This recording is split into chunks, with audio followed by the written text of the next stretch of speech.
Happy Magic Monday, Collective Consciousness. This is Virgo Queen, your transformation coach. And this is the weekly cosmic forecast for November 12th to November 18th, 2018. As you know, this is part of the Practical Magic podcast while I teach the tools of practical magic for the modern day witch. Well, I also say all modern day magical and cosmic beings, those who are connected to the creative self.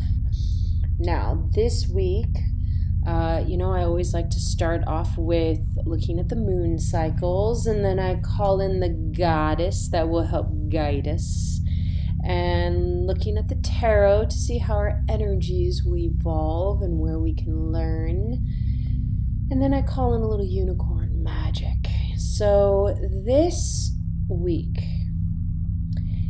starts off with Capricorn moon. Now I want to briefly talk about last week's new moon in Scorpio, which was powerful. Obviously, depending on where it hits your personal chart and the aspects that are in alignment to it, often new moons can either be a deep time of, well, they're always about going within, but some people really need to have their inner space, so they're going to retreat, and some people get really activated where they want to be out in the world. My moon was activated in the 11th house of tribe and community, so I wanted to be of the world and to share and to create a ritual, which I did.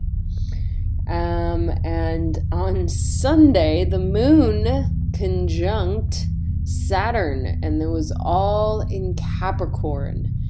So and it was also this 1111 portal, which a lot of people really get excited about for this number of ascension, about moving through dimensions and getting back into our cosmic energy.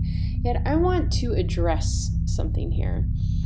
For Capricorn is also about how do we use our power, and often Capricorn also brings up the shadow of society, of government, of patriarchy, and also the shadow of the feminine, which can be overpowering and manipulative and all these different aspects. Obviously, the light part of Capricorn is responsible, focused, and truly caring for the people that they are loyal to.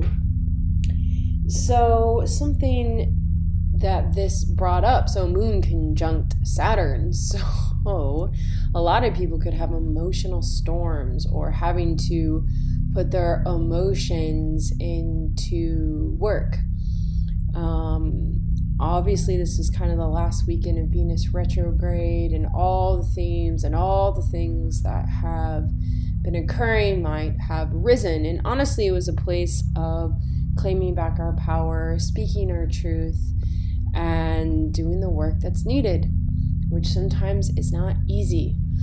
And so just giving yourself permission, regardless of what your 1111 experience was, if it was cosmic and enlightening, or maybe a lot of darkness arose, but because before we can really enter into this light realm or more into our light bodies, that we need to go through our darkness. We need to go into the places where we have not loved ourselves. And really looking also at this transit. I spoke of this last week about the nodes going into Cancer. So the North Node Cancer, South Node Capricorn, learning how to be more self-loving, more compassionate, and doing a lot of acts of self-love and self-gratitude. So we start off, so we already kind of have that theme of Sunday and that conjunction. And again, Saturn is all about responsibility. Everything was in Capricorn. The moon is in Capricorn. Saturn's in Capricorn. So we're really looking at their shadow and light. Deep, deep intensity, deep wounds, karmic wounds. Saturn also really holds kind of our karmic patterning, where we came in to learn our lesson and to evolve. So by this Magic Monday, we still are in Capricorn, and I have to say there is still exhaustion wavering, because often when you do shift consciousness or shift or jump or do a lot of self-development or cleansing work, you're tired. Your physical body is tired. And also Magic Mondays are ruled by the moon. And so usually that's why we often don't really feel like getting up and going to work on Monday. Unless you have a very active and perhaps a Capricorn moon, wanting to be very responsible and get up and go in the morning. But you may feel tired today of just all this shifting, and just allow yourself to be exhausted and tired and nurture that part, and just give lots of moments of self-acceptance and perhaps take a nap. Then on Tuesday, the moon will move into Aquarius until Thursday. Thursday will move into Pisces. And by the weekend on Sunday, the moon will move into Aries.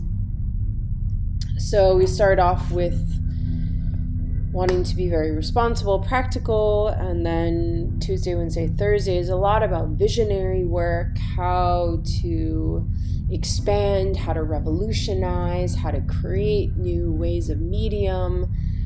Really great time for the visionary part of projects, not the nitty-gritty details. Aquarius isn't particular about the details. It wants to get to the galactic center as fast as possible.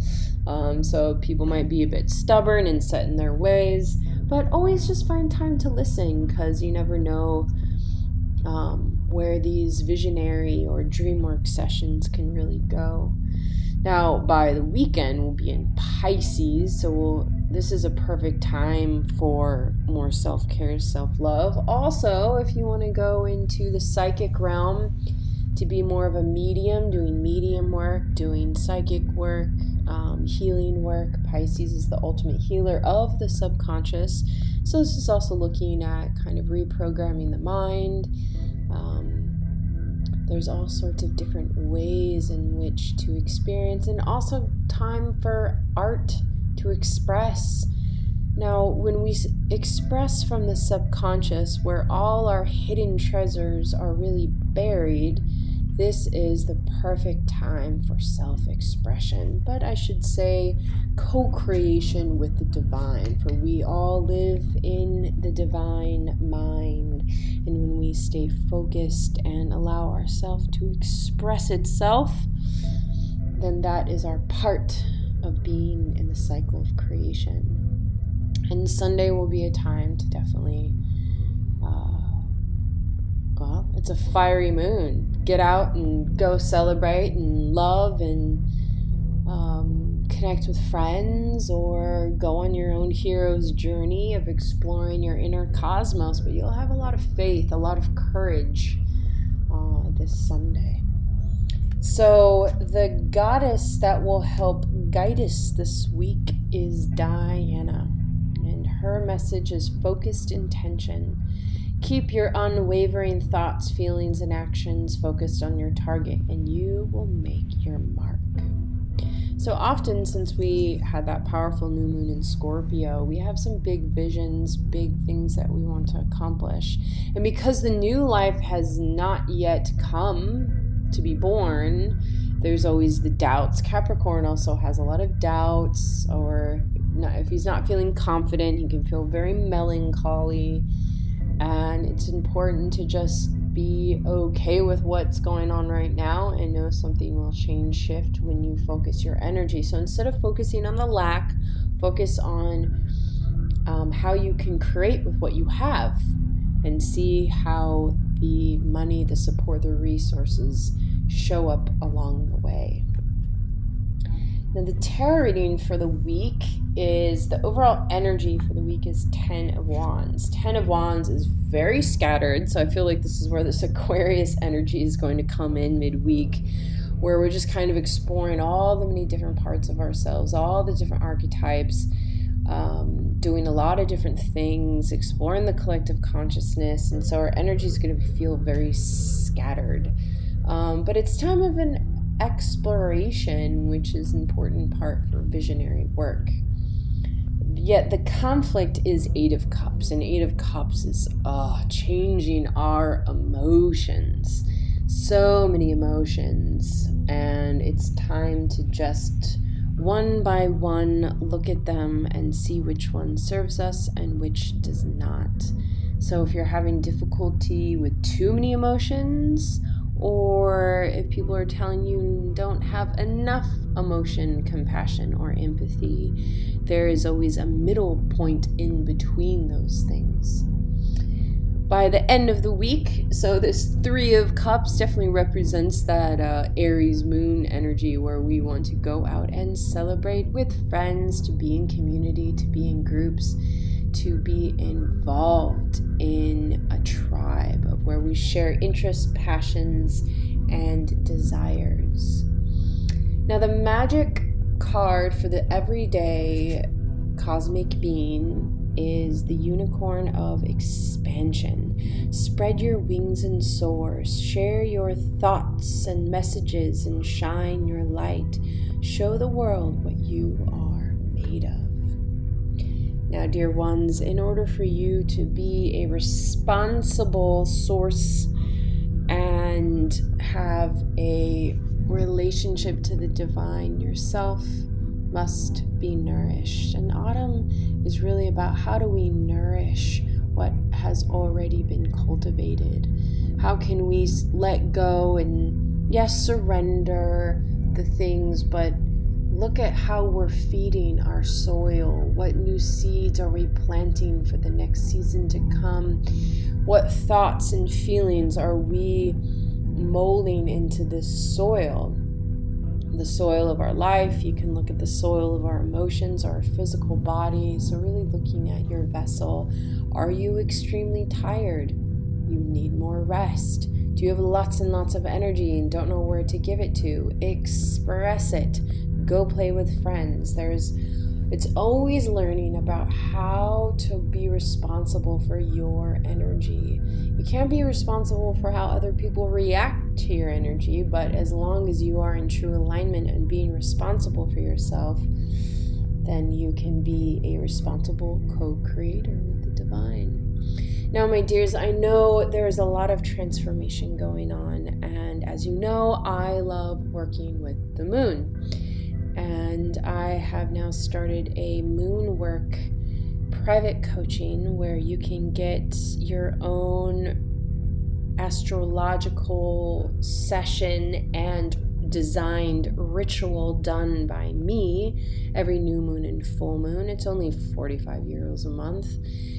And you will be able to transform through the moon, working through ritual, working with the cosmos, and how your soul is naturally evolving. And if you want to learn more, you can check out my website, www.inner-stories.com, where you can email me about transformation sessions, coaching sessions, anything to just support you on this magical journey that you're on. You can email me innerdoorways@gmail.com. And until then, be brave, dear hearts, for we are in a time of great transformation. And until then, know that I am just a message away. Blessed, blessed, blessed be.